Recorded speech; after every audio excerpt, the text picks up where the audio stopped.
Hello, everyone. Good afternoon and welcome. And everyone on YouTube, special welcome to all of you as well. We cannot see you in person in our room, but we welcome you and we feel your presence. Thank you for tuning in, all of you who are here in person. Warm welcome to all of you as well. Um, Please let me know for those of you who are tuning in on YouTube, if you can hear me, please put it on the comments section if I'm loud enough or if I need to be louder. So welcome everyone. Good afternoon for our event this afternoon from Brazil to Fiji, the undercurrents of people power protecting our waters. We are here in downtown Oakland in a space by the Center for Cultural Power. We are on the traditional lands of the Ohlone people, who are the native indigenous inhabitants of the land, and we want to begin by appreciating and thanking them for stewarding this land and for allowing us to be here. We are in downtown Oakland. This is the Center for Cultural Power. It's a co-working space of about 15 or 20 different nonprofits, all of us engaged in social justice work, predominantly nonprofits led by or serving people of color, as well as queer communities. So we are in a friendly and welcoming and open space over here, and we really want to thank you for joining us. Um, Let me begin by sharing a little bit about Thousand Currents. My name is Rajiv Khanna. I'm the Director of Philanthropic Partnerships at Thousand Currents. Thousand Currents is a public foundation. We've been around for 35 years. We raise resources and we re-grant it to grassroots groups and social movement organizations led by women, youth, or indigenous people in the global south, working on issues of climate justice, food sovereignty, and alternative economies. And my role as the Director of Philanthropic Partnerships is to lead a team that does our individual and institutional fundraising and donor organizing work, as well as lead our training institute for philanthropists, the Thousand Currents Academy, and our new impact investing fund that's community-led and co-created by our grassroots partners called the Buen Vivir Fund. It's a real honor and a pleasure to welcome our incredible grassroots and movement partners and leaders to this conversation. Um, a real honor to welcome Julia Fernandez from the Movement of People Against Dams in Brazil and Joey Tao from the Pacific Network on Globalization in Fiji. We thank you both for coming from a very, very long distance. And we want to thank your communities and your organizations for making it possible for all of you to be here and to share your incredible work with all of us. And in the same vein, there are many, many hands that went into producing this event today. And I want to give a big shout out to my incredible team and colleagues at Thousand Currents, Dino, Jesse, Veronica, Samira, Hafsa, Masaki, Jinky, all of you have done an incredible job to make it possible for us to be here. A warm, warm gratitude to all of you. My colleagues Dino and Samira will be monitoring the chat as well for those of you tuning in live stream and online. So as you hear our speakers speak, please feel free to write comments in the chat box. We'll have plenty of time once they've shared about their work to take your questions and have an informal Q&A. So we'll begin today by just sharing a little bit. Joey and Julia will share a little bit about their organizations and what brought them to the work.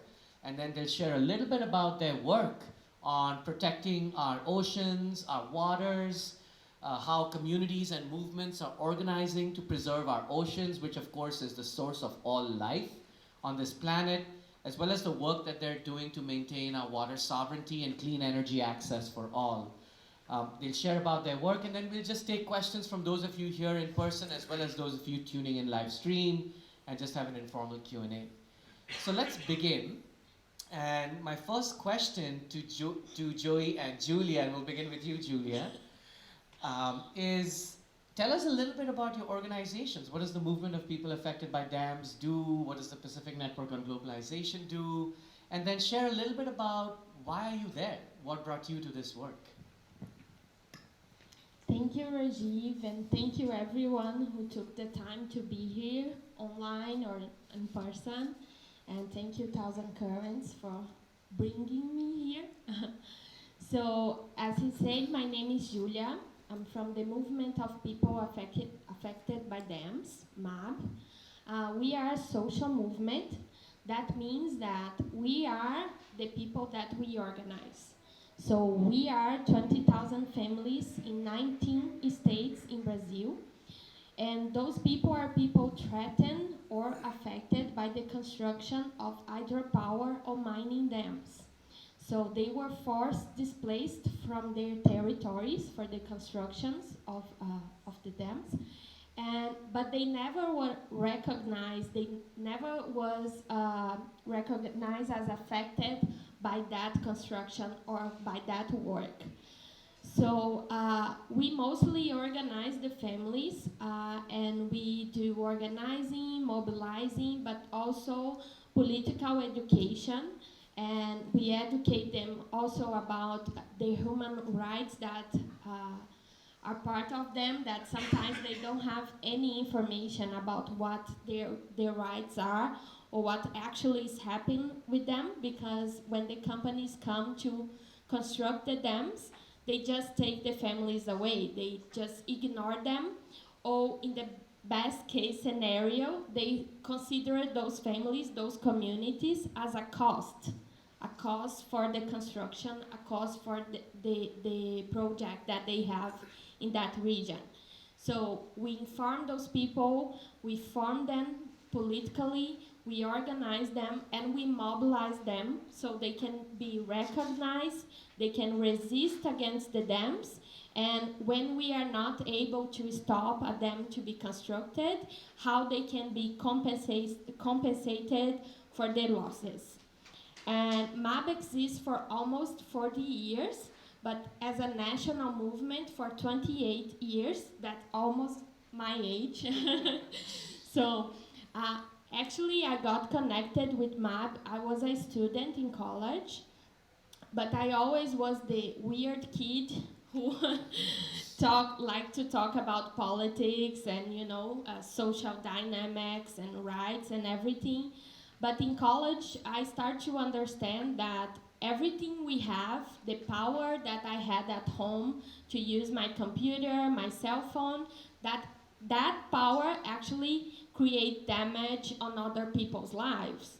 So that bothered me a lot, because how I can just use something and like have a comfortable life without caring about the people that are paying the price for that comfortable life that I have.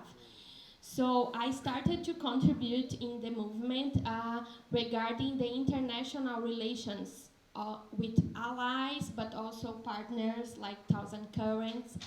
And recently, in the last 5 years, we have been constructing a really strong Latin American network of social movements that work with communities affected by dams, but not just dams. Mostly communities that are affected by infrastructure projects around rivers and traditional territories.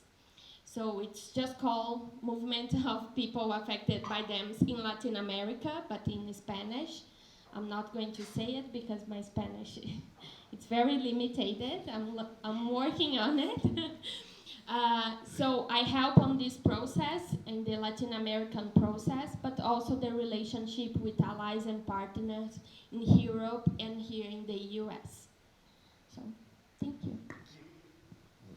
And Joey, if you could share a little bit about your work and what brought you to it. Thank you, Rajiv, and Pacific greetings, everybody. I work for a regional organization that works with partners at the forefronts and works with communities at the forefronts of the work we do. PENG stands for the Pacific Network on Globalization. It has been in existence for roughly about 15 years and is serving all Pacific Island countries and territories. PENG's major focus is on economic justice, but we work on a variety of issues ranging from issues of self-determination. Unfortunately, to this date, we still have territories in the Pacific that are under colonial rule. So we work with communities or groups of people who are still territories who are still under colonial rule, helping them fight their part and their aspirations to be politically self-determined. We work on issues of oceans. Oceans is key to the organization, focused on the economics of the oceans, but the cultural practices around people living, marine coastal communities, and just pushing the core business of trying to protect our oceans. The organization also looks at trade, challenges trade to ensure that most of these trade agreements between the US and the Pacific, Europe and the Pacific, Australia and New Zealand and the Pacific are in the best interest of Pacific people and protects the rights of Pacific people, their land and the ocean. So that's basically what we do as a regional organization, but for us, oceans is key to our business or our operations working with social movements and some of the movement buildings we run. How I got into this job is interesting. Growing up in the islands, having most of my education done in Australia, but moving back to the islands, and we're a group of islands that are really at the forefront of climate change. I have an interest, my background is in media, and I'm always concerned about how policies are done and how they impact communities, governments making up policies, agreements, and how do they have an impact on an average islander in an island. Also, my concern around how an average Pacific Islander understands what is agreed at a government level and how it impacts them, or at the regional level. So having gone back to the islands after a gap year, I've seen that how I really value the oceans and how I see the oceans as an identity for us Pacific people is that we become more vulnerable. The ocean does not care. Last month I was in an island called Tuvalu. It's an island nation in Tuvalu, and it is said to be the first island state that may submerge, and we may have the first climate refugees from the Pacific. And I had stood at the airport and looked at both sides, and you had these fierce waves coming towards you, crashing up on the shorefront. And that's why that really encourages me to do the work that I do, as to, my people are very vulnerable. But again, how do we save this ocean? Because it is something that my people have strong spiritual connections, traditional connections to. My people see it as an identity. The ocean has looked after us for years, has connected us as people. So that is what encourages me every day to get up and stand for people who see the ocean as them, who value the ocean. Vinaka. Thanks so much, Julia and Joey, for sharing a little bit about your work and what brought you to it.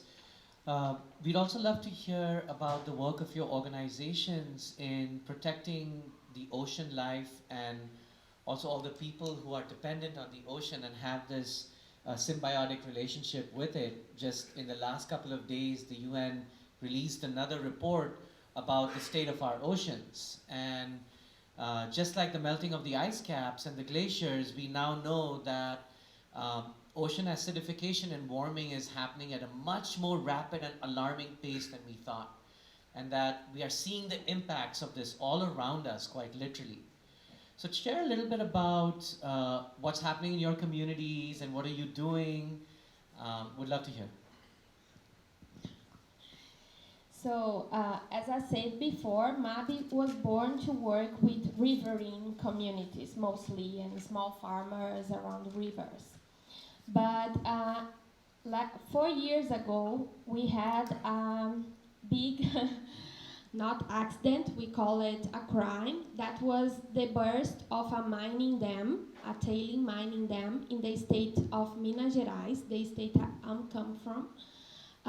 And all the chemicals and all the heavy metals that were part of the process of mining was released to a river basin, the Doce River Basin. So the contamination and the mud that left the dam that burst contaminated the whole basin and reached the ocean in the state of Espírito Santo, because the Doce River caught 2 states.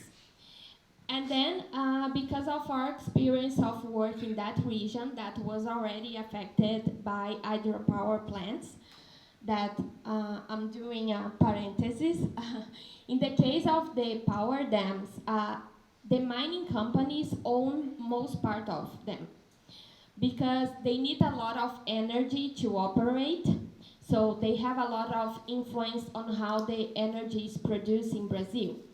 So this dam that burst belonged to two companies, Vale and BHP Billiton, two of the biggest mining companies in the world. Vale was created by the Brazilian state in the 70s, but was privatized in the 90s. So this area is full of small dams that produce energy to maintain the mining activity in that region. So we were already working there for many years. And when the dam burst, we went to help first in the emergency attendance of the families. But also, with our experience of organizing the families, we started to work with those families affected by the mud and the contamination. 20 people died because of the mud, and now around 2 million people were affected, impacted in different ways by this. Some just don't have access to clean water. Other ones, they cannot have their economical activities anymore. Some lost their houses, their farming, their territories. But in the total is 2 million people impacted by that into the ocean, considering the fishermen that used to fish in the ocean. So it was there 4 years ago that started our experience with the sea and the ocean and the communities that live and depend on it. And we have been learning a lot, and we are still learning, and we will be still learning forever. But it's an area of the coastline of Brazil that's really important for the ocean dynamic, for the life of the ocean dynamic. For it's a part that it's a nursery for many species in the south hemisphere, and now it's completely contaminated by heavy metals and chemicals. And of course, it's the ocean, we cannot control it. We cannot build a wall and stop the mud and the contamination to spread. And all the communities that constructed their legacy there, that came from families, from fishermen, families and communities, now they cannot fish anymore. They are having, already we can see some effects on their health, on their skin, lungs, stomach, head, and everything. And even 4 years later, we don't have enough studies, official studies already, because of course the companies, they don't want us to know the whole damage that they created. So they do everything they can to stop us to actually have the whole view of the impact. But it's not just that, it was a first time thing. So we actually don't have the dimension of the long-term impact of this on the ocean and on the river and on the riverside. And this is a problem, of course. We can deal with the right now effect, but we never know what it's going to be 50 years from now. And like you said, our ocean, it's already been changing and in a pace quicker than we thought that was. And now we just put like 48 millions of how do you say, cubic meters? In the ocean of a contaminated mud. So how this add up on this whole problem that we already create on our ocean, in the case the Atlantic Ocean. So we have been learning with the communities based on their relationship with the ocean. So they are the ones that actually now, since we don't have scientific studies already finished and with diagnosis, are the communities that are able to see the changes in the ocean. Of course, some are more visible, like the color of the water, the dying of the fishes, but they also see the different dynamics. Some species are disappearing, you know, it's contaminating also the mangrove.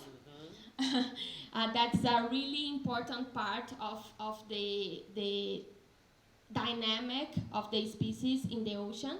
So it's the community's expertise at this point that is helping us to understand the impact.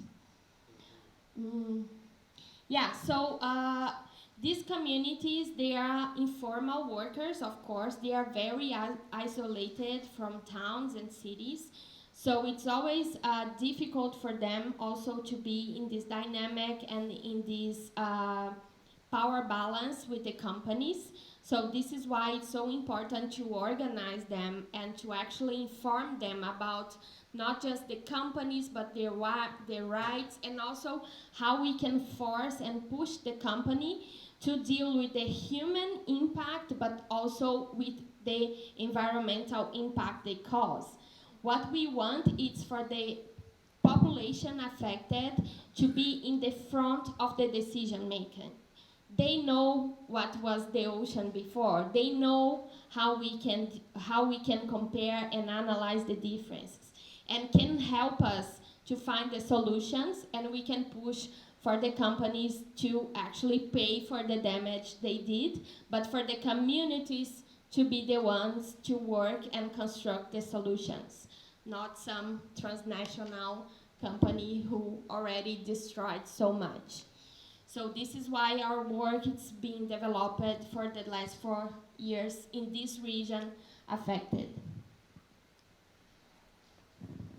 Thank you so much, Julia, for sharing about the impact of the dam collapse in Brazil and all the work that your organization is doing.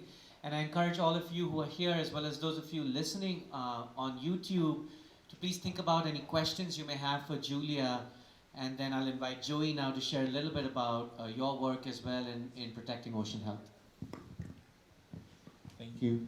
For us in the Pacific, and I think, you know, since First World War, the Pacific Ocean has been taken for granted, or it's a space that we could really learn from. The Pacific is still coming to terms with tests that were done in the First World War. We're still coming to terms with trying to how can we best address the issue of nuclear testing that was done by the state, by US in the Marshall Islands.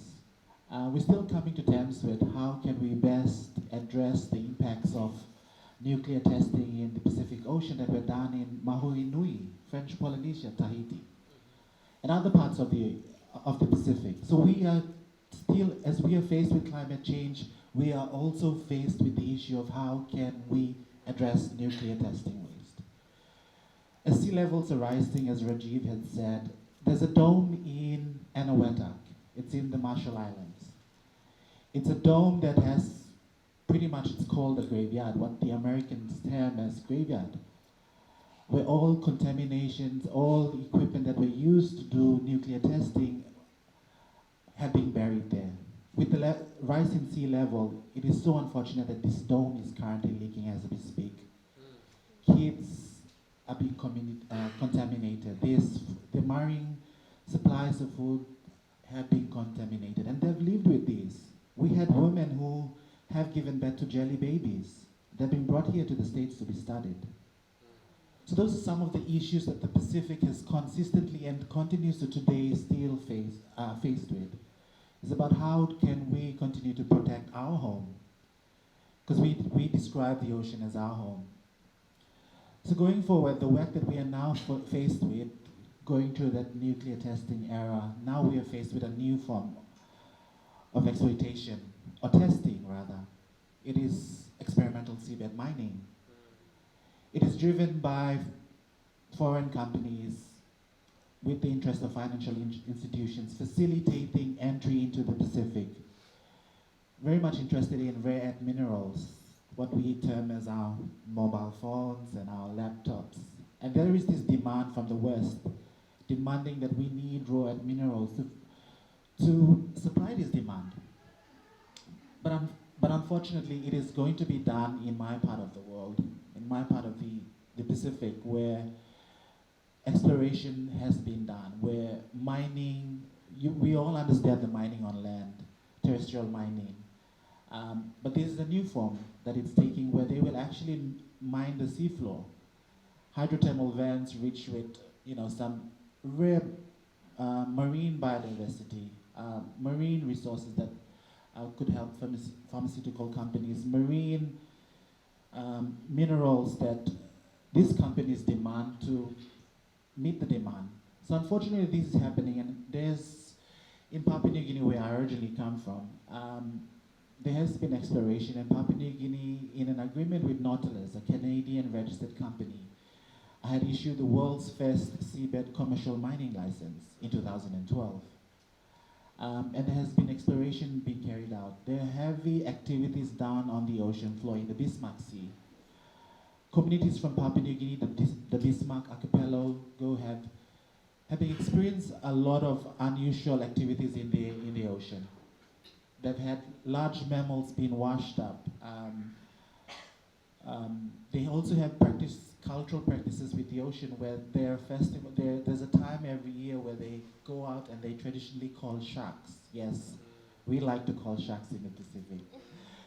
There's a traditional practice called the Shark Calling Festival. It is so unfortunate that this practice is now under threat, where they're not able to call in sharks. Marine life around the ecosystems of the Bismarck Archipelago have migrated. And it has had an impact, such an exploration of seabed mining has had an impact on agricultural practice. There's so many things happening. The exploration's taking place. Communities are seeing the impact. Fisherwomen who, are plentiful throughout the Pacific are experiencing a low catch in their daily catchment. And there's a lot of abnormal activities that are happening around the coastlines of Pacific Island countries. But we are standing together with our people and we're mobilizing. We are demanding that people need the right to be informed. There is a need for free, prior, informed consent. That is not happening.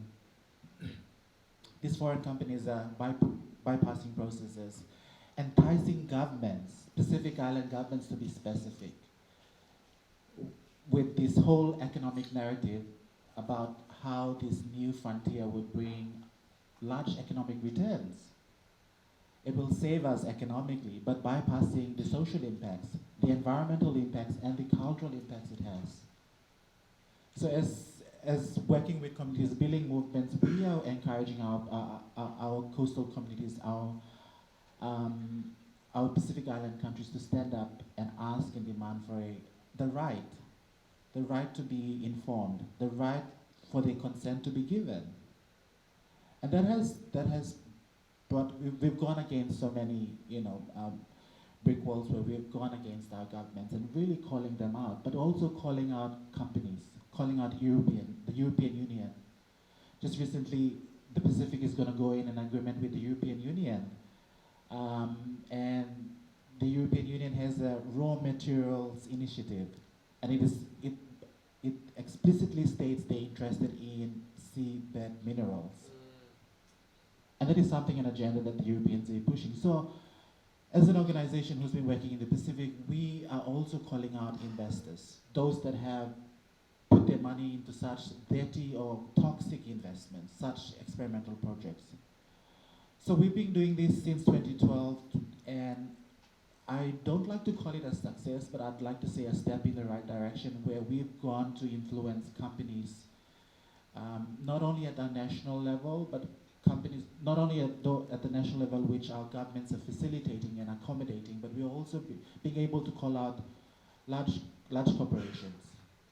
And just early this year, which Nautilus, the company who was supposed to go into actual mining of the seafloor in Papua New Guinea, was delisted off the Toronto Stock Exchange. So we see that as a positive at trying to call out those that are funding such an inhuman, a toxic investment, and we're calling it an experimental project. If I had the opportunity to show a document, the communities are saying, if you can test it in, why are you trying to, they're questioning this whole concept as to why are you trying to test it in our backyards, our waters, our homes, when you can go and test it in Canada? That's right. So with this movement, we're trying to encourage specific communities to have a voice, influence policy spaces, and that's something I'm really passionate about, is how best can we not only have a one-way traffic of communicating policy, but a two-way traffic where concerns, issues from communities are brought to the same table as policymakers. Thank you.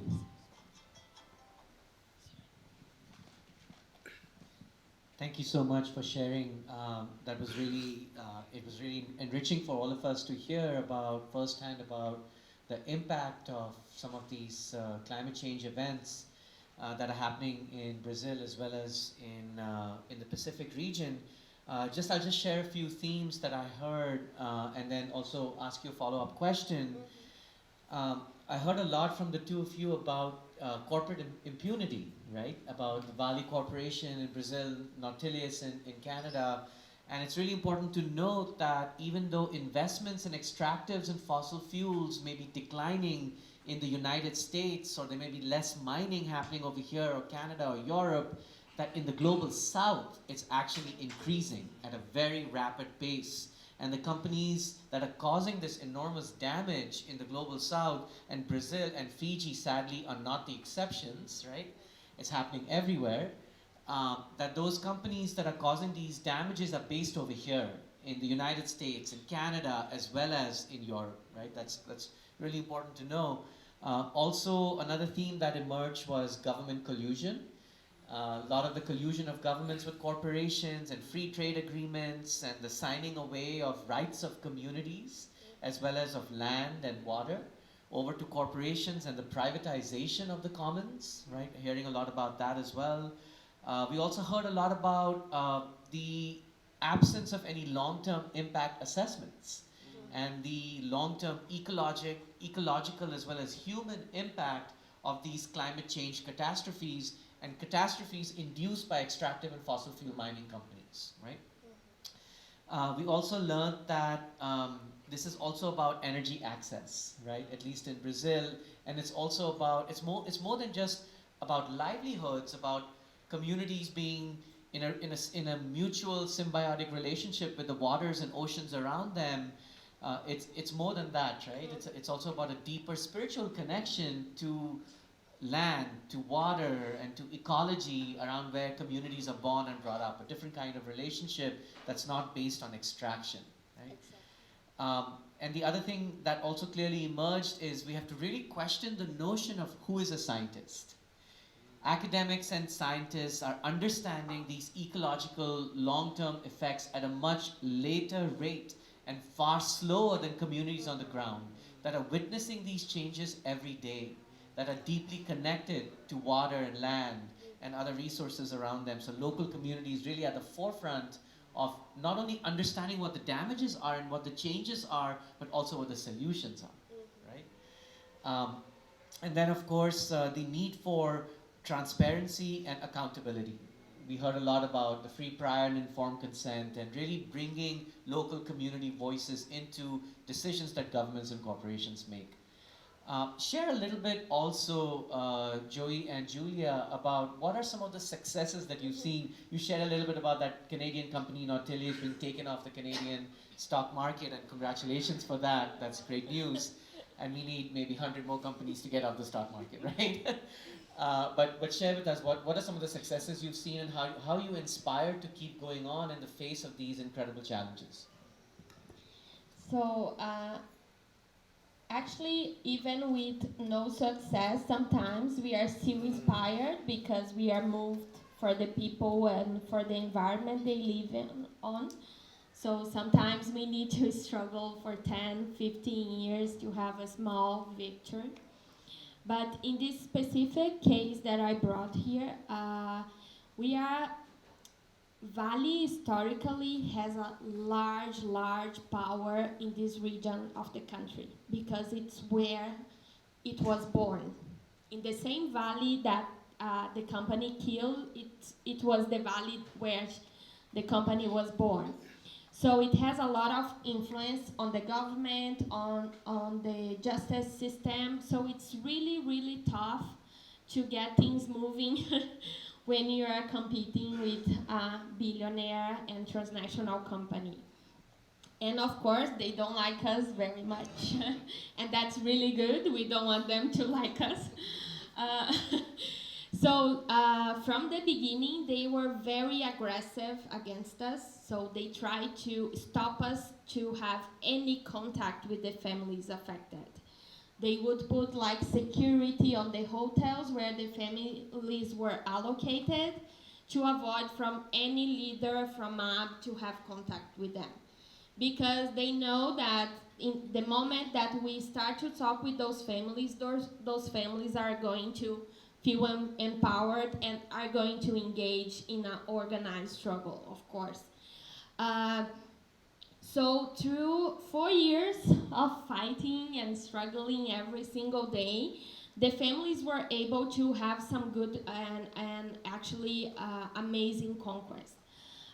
The main one that I would want to bring, it's related with the diagnosis of the impacts. So the company in the beginning just wanted to say, I know what is the impact, here's the impact, here's what we are able to do and whatever, without any participation of the communities, any listening, any public hearing, anything. But we are able to, together with the other, all the communities around, all communities affected, we were able to push for some, how would you say that in English? Sorry. It's independent technical advisory. What is that? We divide, together with the communities, we constructed a proposal. And we delimitate areas that were similar, like the nature there was similar, the activities of the communities were similar. So we divide in different areas, and we were able to push for the families, the communities, to choose groups or NGOs, local associations, any organizations who wanted to work with the community in a participative process to make the diagnosis and propose solutions. And of course, we want the company to pay for that, right? We don't want the communities to have to deal with the cost of that.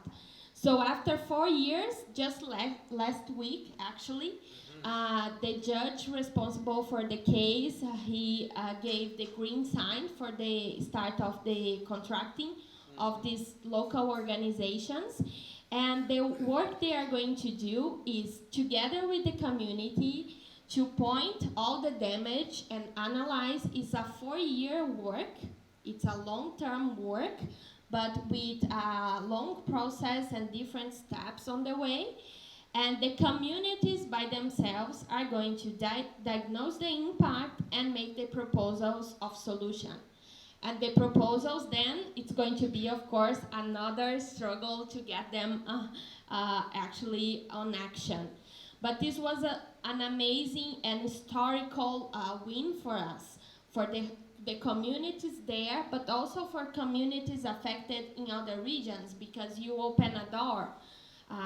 Actually, the validation of the justice, even with all the difficulties that we have, because Valley has a lot of influence, but that was a new idea, how the communities can do that, how the communities who knows better can be the ones to say what has happened and how we can fix it, and not some transnational companies who actually just want to minimize their costs with the damage they cause.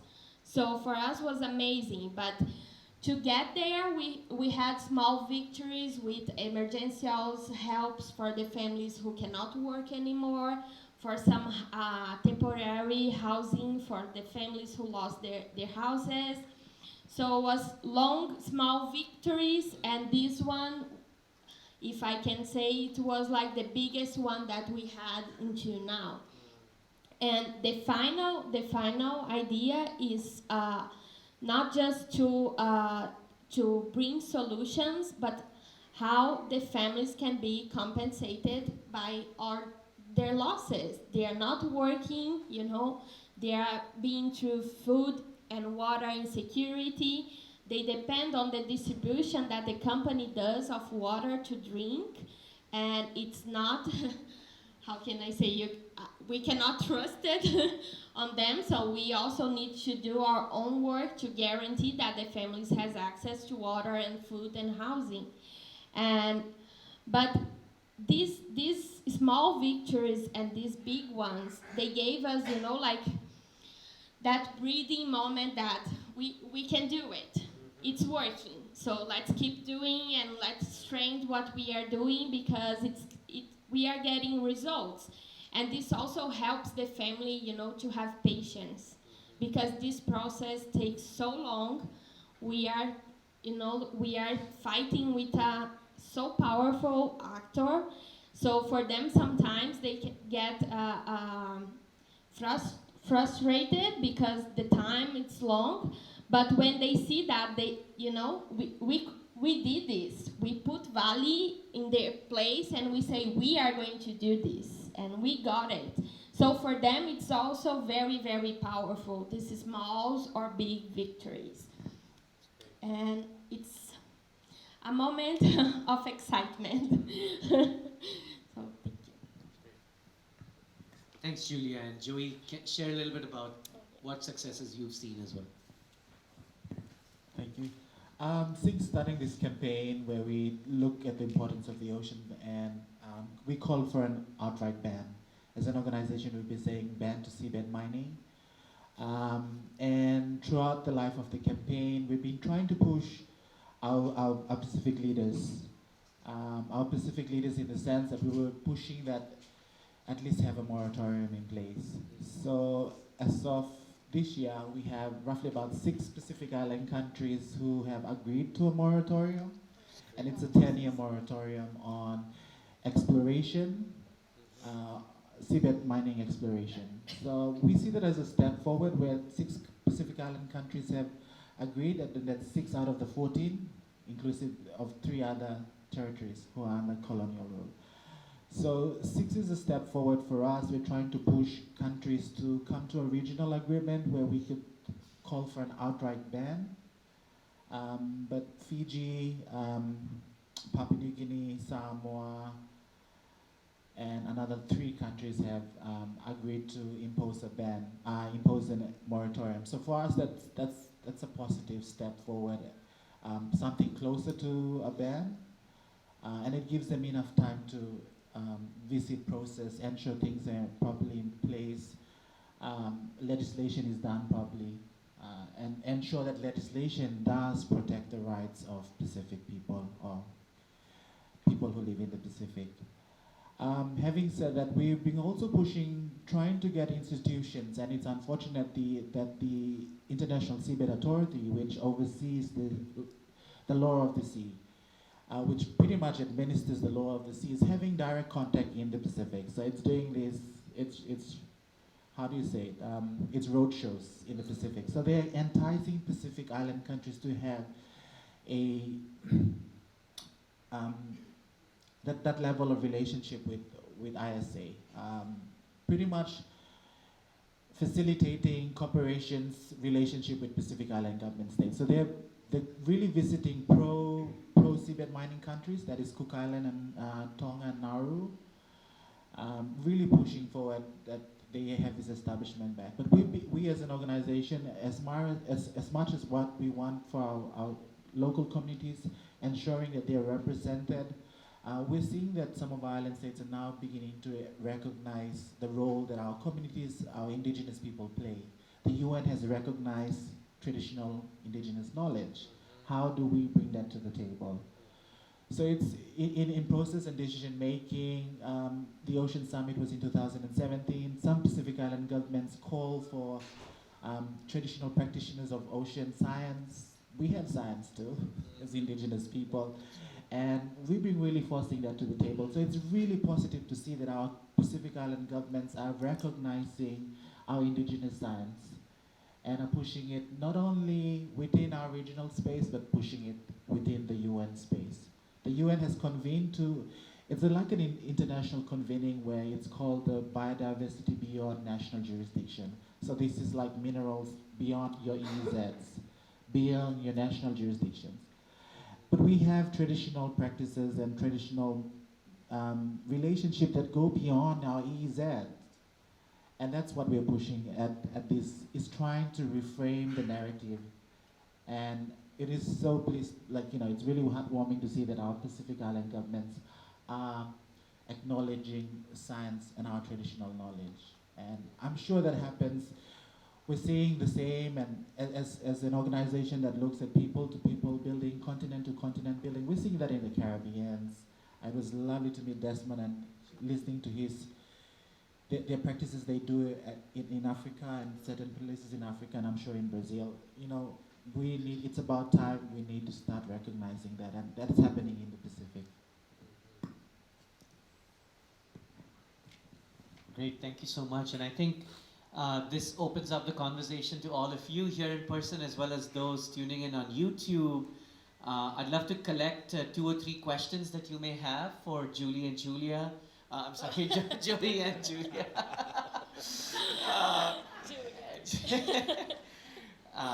Yeah, and so maybe we open it up to those of you on YouTube first, and then my colleague Dino, I know for those of you putting questions in the chat box, if you can share, Dino, about questions. And for those of you here, please also share your name before asking questions. Hello, everyone. So we do have a question from Miguel Fernandez on YouTube. The question is, how can we protect the water with everyday actions? It's a nice question. So we have also some day-to-day things that we can do, of course. I'm sure with the climate change discussion, everybody saw some commercials saying, like you need to spare your your tap water or whatever. We have that in Brazil also. But I think we need to focus and understand that the damage that have been caused and that we are still caused, it's mostly by companies, not by ordinary people. Of course we should take some measure. We don't need to waste water also. Sure, I agree with that. But it's not we who use millions and millions and millions of liters of water for corporation, for mining activities, for energy production. So we need actually to push them, and to push our governments to find solutions. So yeah, we need to get minerals from the floor of the ocean in the Pacific. Yeah, we need to feed our economical activities now. So we need to actually start to think, what is the world that we want in the future? And we are going to able to get it if we keep consuming in the same way that we do. To get each cell phone that we have, a lot of water was in the process. Even our clothes and everything. So we need to rethink also our relationship with our consumption, but we need to push companies and governments to get better practices and to be held accountable for the damage they cause. And not just be concerned about the water in our house, because of course that do a small difference. We know that each drop makes a difference, but the huge drop, it's not us. It's not the local and the normal people are the companies and are the ones that we need actually to find ways and mechanisms together with our governments, or pushing also our governments to find ways where we can take care of our water and where we can stop contaminated and how we can recover the damage that we already caused, and also, of course, stop doing more damage. So we stop a process that doesn't need to start. Doesn't need to start there. We don't need to create damage there. That's still safe for now, and we need to recover the damage that we did in Brazil, in like Mexico and many countries who has the water contaminated, the ocean water, but also the rivers and lakes and everything. It's with this that I think we need to focus. So I think common people can, we have access to internet, we can research, we can look around us, we can ask communities affected, we can try to understand better and see also how we can contribute to this bigger process, to this bigger action, and not just thinking about our house and Sorry, just to add to what Julia had said, and in addition to your practices you do in whatever capacity, be it at home, less water use, but just to go back to what Julia said as to the world that we want. For me, as to how you can help in seeing the world that we want, the future that we want for our children and our unborn, is, for me, is to start with educating yourself and the future. It is to educate the younger minds of the world that we want. And it starts up there. Because if we picture a world that we want, and it could be beyond just oceans. It is land. From where I come from, our relationship is based on land, the ocean, and the sky. And it is just beyond the ocean. We have to start educating the next generation as to how we want the world we see. A world that is clean, a world that is free from exploitation, a world that recognizes rights. So if we're predicting that, if we want to see this world, we need to start with the young minds for a change. Thank you so much. What a blessing to hear from both of you today. Thank you so much. We do have another question from YouTube. Trishala Deb, who is our regional program director for Asia and the Pacific Islands, says, as we talk about large-scale movement building, it seems like the most important relationships are still person to person. How do you build these relationships, and what is your definition of family? now you start. Thank you, Trishala. Coming from the Pacific, having that relationship with the environment is also important as having that relationship. For us, generally we see our relationships as something communal, and I'm happy to share this space with you. It's a common space. I come from a place where we're not individuals. I was raised to serve a community for a common good. I come from a place where we don't work individually, we're not individuals.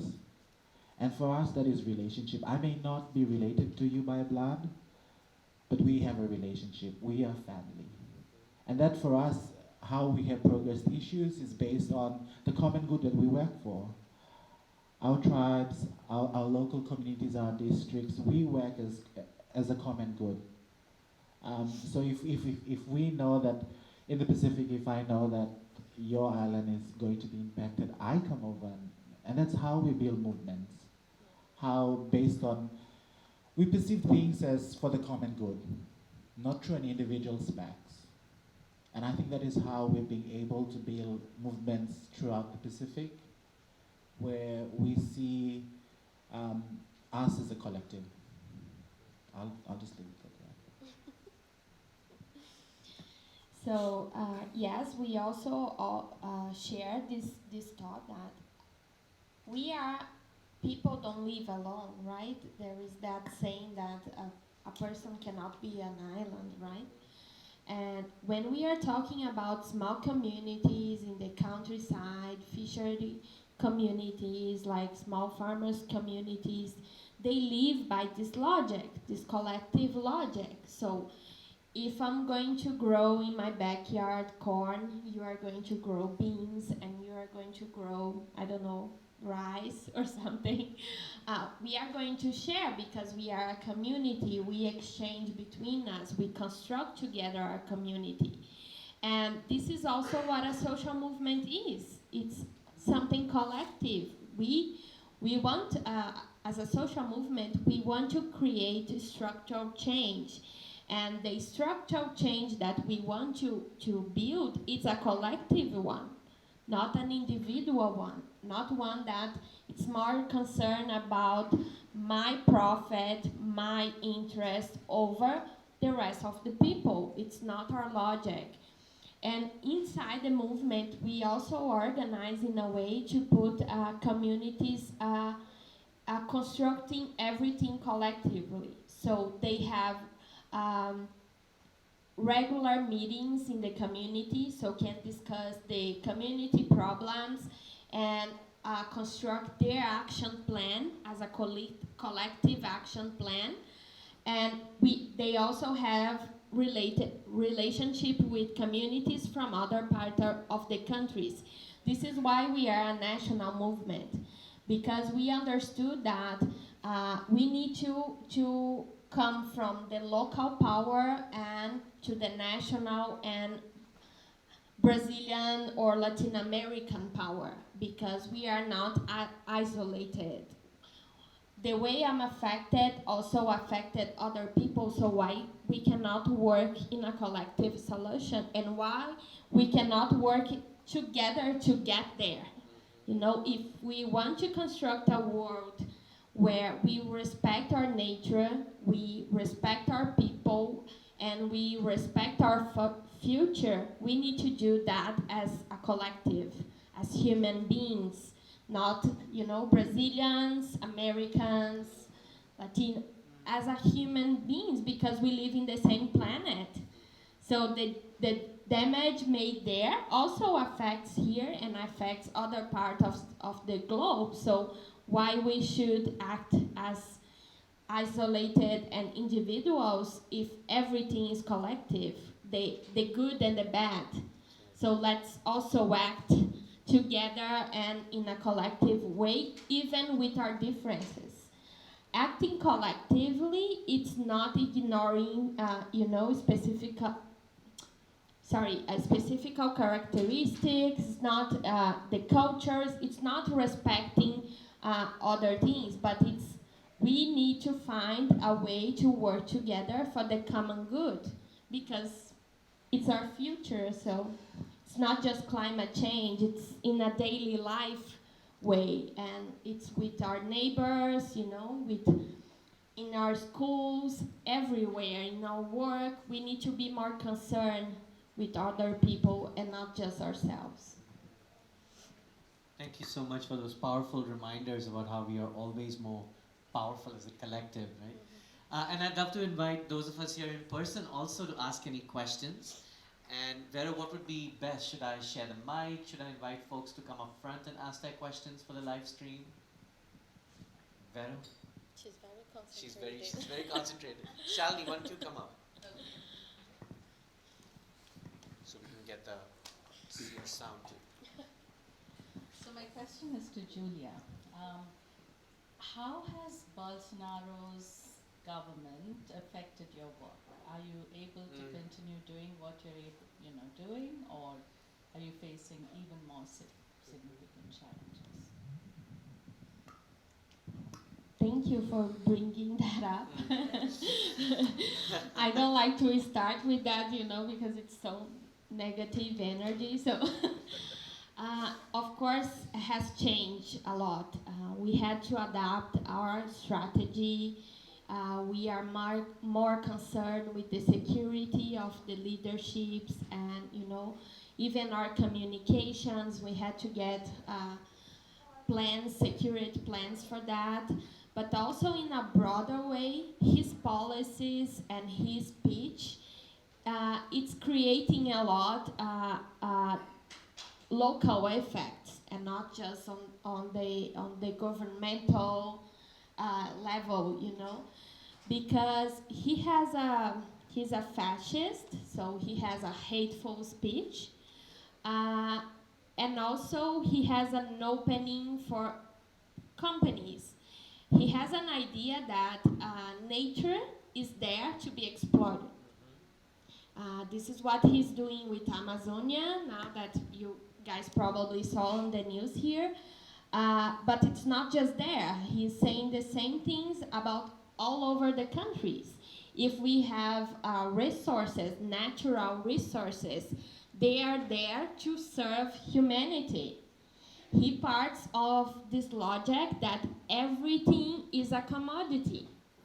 Everything should be a product. Everything should be sold. And this is what we worked our whole life to construct a different idea. We have a saying, Mab, that women, water, and energy are not commodities. They are common goods, and they should be shared and accessible to everyone, you know? People should have access to clean water without having to pay. I don't know how much cost here, but in Brazil would be R$2 for a bottle of water. We shouldn't be necessary to do that. So his government just started, unfortunately. I hope it's not going to last so long as he thinks. We are working for that. But yeah, it has these effects and makes the companies even more bold on their actions, you know, because they know the government, it's not going to hold them accountable for anything. Because he's validating everything with his speech. And at the same time, he validates the fact that we are the enemy of the development of Brazil. We are the ones that are holding back Brazilian progress. And unfortunately, for many of poor people, that makes sense in their minds because they want to have the opportunity that everyone has. Why? They can have a comfortable house, you know, like cell phones, computers, cars, and everything, and I don't. So many people buy on this narrative because we have ambitions, and in your mind, it's this idea, this individual idea, and you know, this idea that your dream should be a rich person and not a happy person, just a rich one with a comfortable life. So people buy on that. So this is very difficult to counterpower this narrative that we are not against development, but we want the development to be to everyone, not just not just the 1% of the population. Thanks. Other questions? Yeah, come on. Yes. Please come up. Yeah.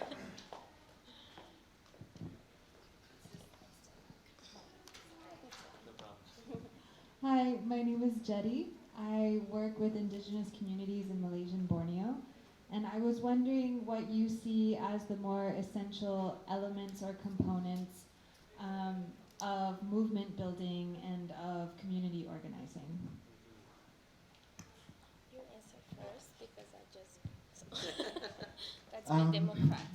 These important parts of maintaining or of community building, social movements. Working with movements or being a part of movements, nurturing movements, I think it's, especially for those that are at the forefront, that are against forces, security is really important. And how do we continue to maintain them at the forefront? How can we, this is a total story different from, I also help the movement in West Papua. It's part of Indonesia. It's a colony territory still under Indonesian rule, and I always encourage peaceful movements, social movements that are peaceful protests.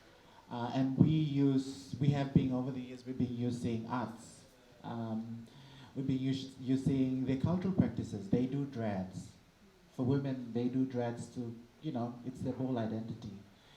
And sorry, I'm just taking you off the topic, but we revived a lot of their cultural practices, their language, their song, their dance and move, and continuously used it in public spaces. It was peaceful. But it comes to a point where people who are always at the forefront, having a gun at them, security is an issue. I had friends who cried to me at one point and said, "How long can I keep singing? How long do I have to dance just to prove my identity?" And I think for movements, those really at the forefront against force, against authority, it's this question about how can we continue to maintain that? How can we continue to encourage them when they're burnt out? So I think that's an important thing that needs to be looked in in terms of movements that are at the forefront, that are faced by security, around those areas.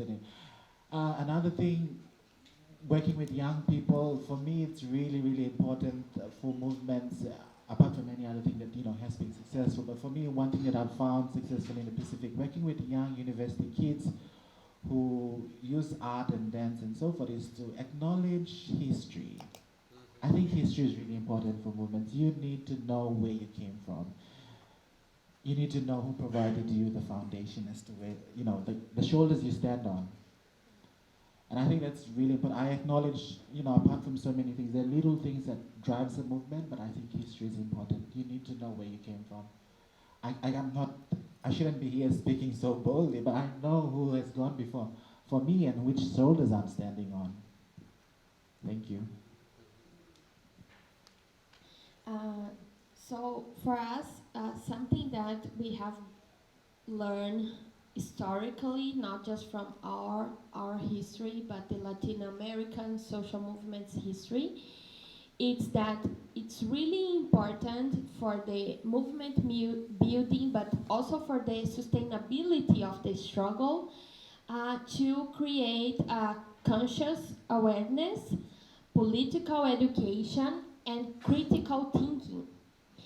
If people are not able to analyze their own reality in a critical way, they are going always be the ones who buys the narratives that you should save.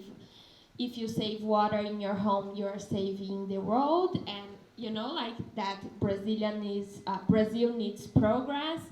So if we are not able to educate our kids, but also the adults about how they can critically analyze their reality, they won't be able to actually act or participate in a social movement. And for this process, it's really important political education, because we have something that I realized after this visit, that's something that it's specific for Latin American movements. For us, organize, it's a political act.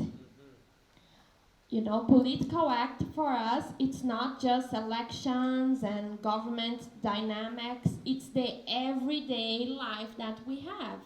Every action we take, it's a political action. It can be good or it can be bad. So if we guarantee for the movement participants, but also the new groups and communities that we want to bring together to organize, the main issue is guarantee they have political education, they are able to develop their critical thinking, because otherwise they are going to be participating in the movement into the moment their community gets their win, but they are not going to be concerned about the long-term struggle, the structural change. So this is why it's part of our Brazilian but Latino dynamic in social movements. We want the long-term change, and for that people need to understand their reality, and also that everything they do is a political act. Sasha, please, yeah. And other questions too for those tuning in online and over here. name is Sasha, and my question's for Joey. I imagine that some of your accomplishments, the achievements you've had with the group, have taken some buy-in from folks that maybe were resistant. So I'm wondering, what is the greatest resistance you've seen, or from what sector? And what does that look like, and how have you addressed it?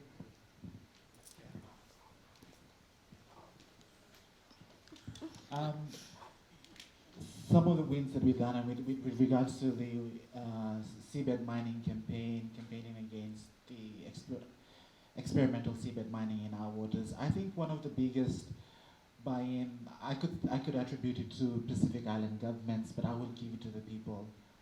Going into communities, you know, they're being sold, or they're being enticed this narrative about how much development it will bring.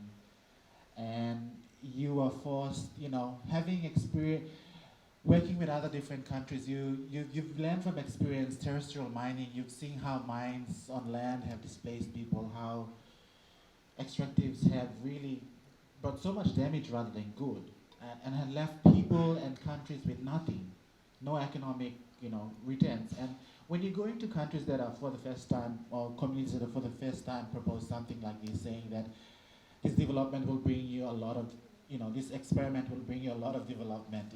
It will change your life. People will have cars. And when you go in to work with communities and talk with them, you're faced with this challenge about you're either anti-development or what's the best alternative. How do you convince someone about the alternative to what you're talking about? So I think we're being faced with that, and our biggest win would be, or biggest convincing turnaround would be some of our other communities. We've had communities of indigenous groups who have gone against each other. And once they've seen that, oh yes, the exploration is really having a toll on us, and they've turned around and they've continued. So I will give it to the, I really would like to say the leaders. We've been getting a lot of political change, but I'd rather give it to the people on the ground, because we've gone to mobilize a lot of people, and it is true, young people, but also traditional leaders too as well, indigenous traditional leaders.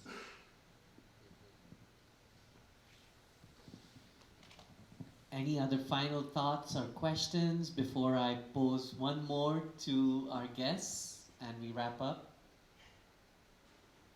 Okay, so you have this audience in front of you and on YouTube.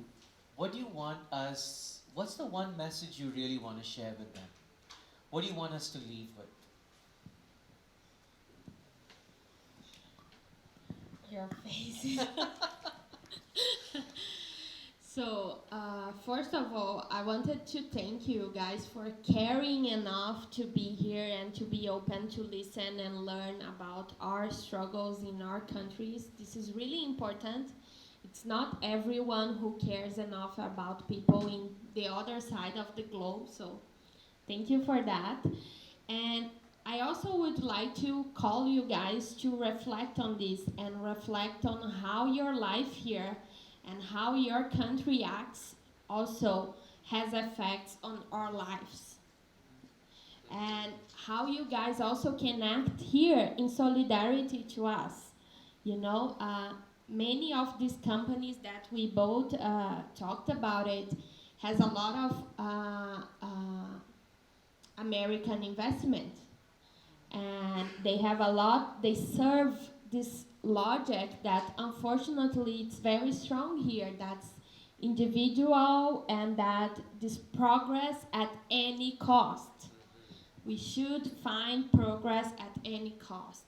So you also can do grassroots work here, talking with your communities, you know, to create awareness of the damage that this logic brings to all of us.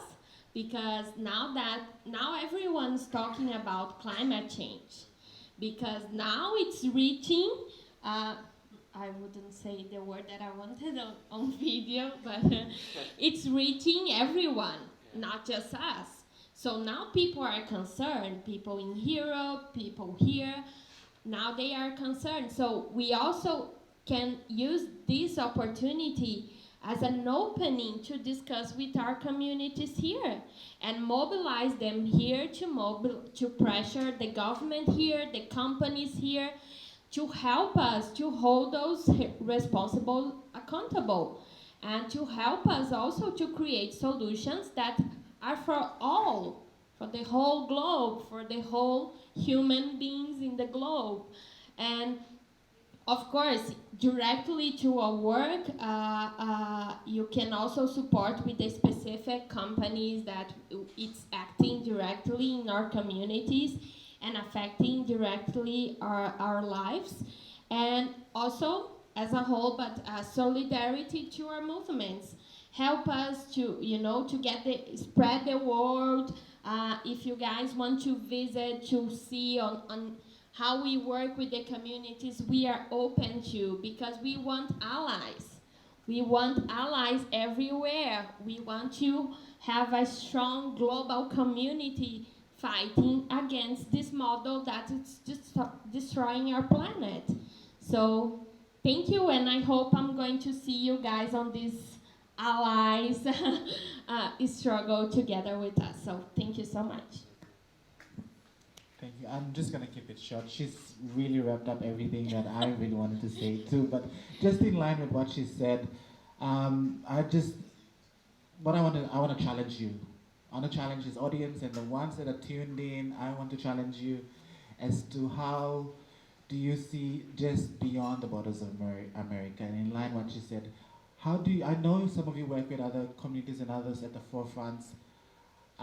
And you do things that support other movements, but within your capacity, I want to challenge you to see things from a communal perspective, and you with the picture in mind that you approach things to the world that you want to see and a legacy that you want to leave behind. Vinaka, thank you so much.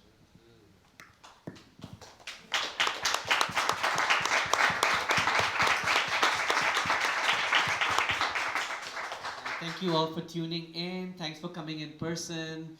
Thank you to the Thousand Currents team. And our biggest gratitude, of course, is to thank you, Julia, from coming all the way from Brazil, as well as Joey coming all the way from Fiji. Really, thank you for joining us. It's a real honor to have you with us. Have a nice rest of your day. And for those of you here, there's still time.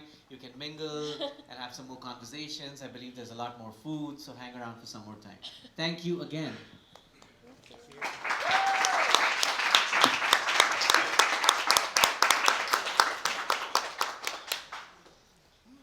It's hot in this.